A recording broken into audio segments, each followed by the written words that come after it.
Good afternoon.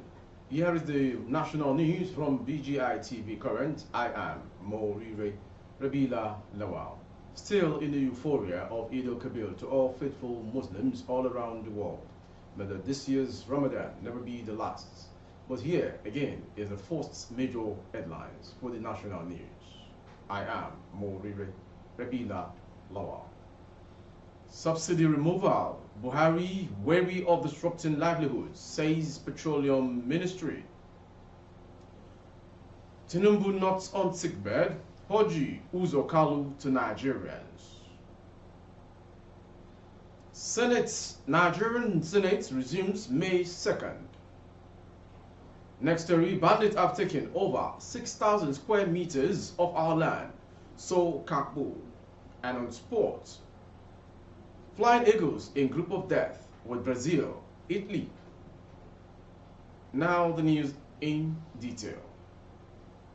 The federal government says it is considering how best to achieve subsidy removal without disrupting livelihoods in Nigeria. Gabriel Aduda, the permanent secretary at the Ministry of Petroleum Resources, said these while briefing journalists on Thursday at the end of the Nigeria International Energy Summit, NEAS 2023. He said the government was committed to subsidy removal, but could not be specific until all indices were considered to ensure that the effect would not be harsh on average Nigerians. The summit was declared open by President Muhammadu Buhari. The 6th edition of NEAS was held from April 16th to 20th. Mr. Aduda added, because that is our responsibility as government, we have to ensure that the buffers are in place and forex is made available for imports. We have to ensure that supply is available for a minimum of 6 months to make disruption minimal. The permanent secretary said, to match words with action, the 2024 NEAS would begin with a session on the fallout of suggestions made in 2023, as agreed in the communique. According to him, items achieved between 2022 and 2023 would be listed, including rules and regulations by the Nigerian Upstream Petroleum Regulatory Commission, NUPRC, and Nigerian Midstream and Downstream Petroleum Regulatory Authority, NMDPRA. He said the recommendations of the NEAS would form part of policy implementation. And to the next story. The Senate Chief Whip, Orji Uzor Kalu, has dismissed claims that the President-elect Bola Ahmed Tinubu is sick. Kalu said contrary to claims, Tinubu is not on a sick bed. He spoke at a celebration of mark his 63rd birthday in Abuja. Kalu said, our president-elect is not sick. It is not true that he is sick. I don't want to say much. He is in good health. He is himself. The senator also recalled a conversation he had with his colleague over Tinubu's reported ill health. Nigerians have been questioning Tinubu's health status and whereabouts lately. On March 22nd, report that that Tinubu was secretly flown out of Nigeria for medical treatment. Tinubu allegedly took ill after months of uninterrupted political campaigns, but his media team said the president-elect traveled to Paris and London to rest. To the next story. The Nigerian Senate has rescheduled its resumption to Tuesday, May 2nd, the management informed on Friday. Clerk of the Senate, Chinedu Akabueze, made the announcement in a statement he issued in Abuja. The Red Chamber of the National Assembly NAS had, on April 5th, adjourned plenary to April 25th for Easter and Salah holidays. This is to inform all distinguished senators that the resumption of the Senate has been rescheduled to Tuesday, May 2nd, Akabueze said.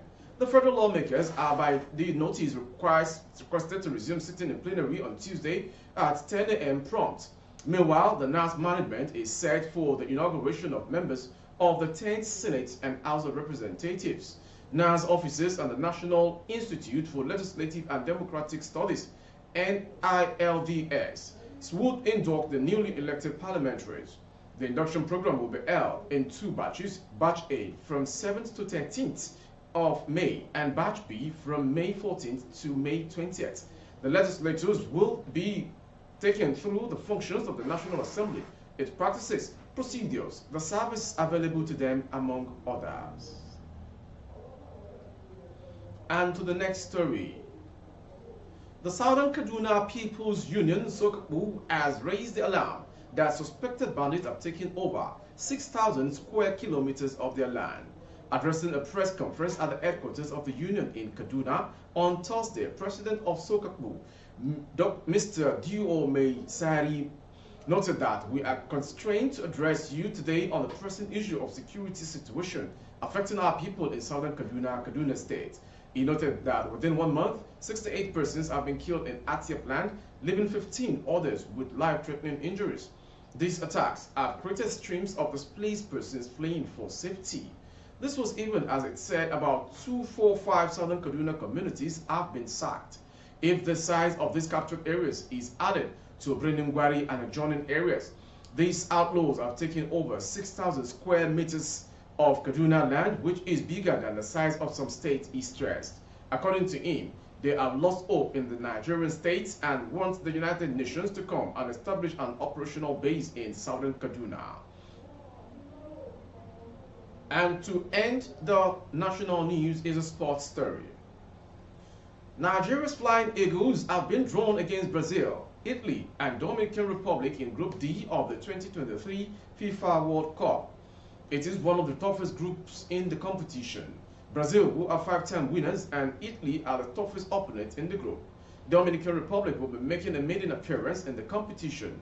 The Flying Eagles finished in 3rd position at the 2023 Africa Under-20 Nations Cup in Egypt. The West Africans have been finalists twice in 1989 and 2005. The tournament will take place in Argentina between May 20th and June 11th. That ends the national news this hour. Before we go, some major headlines were brought to you. Subsidy removal. Buhari wary of disrupting livelihoods, says Petroleum Ministry.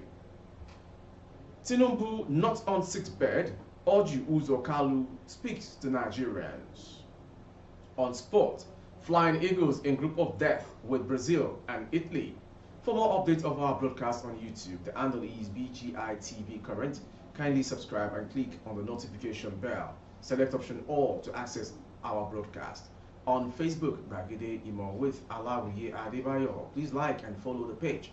For advert placement of your goods and services, coverage of events and functions, please dial the phone number streaming on your screen for advert placement only. Thank you for watching. Eid al-Mubarak, still celebrating all around the globe for faithful Muslims around. From BGI TV, we wish you a remarkable experience of this year's Eid al-Mubarak and many to come, inshallah. I am Mawiri Rabila Lawa. Good afternoon. Audio Jungle.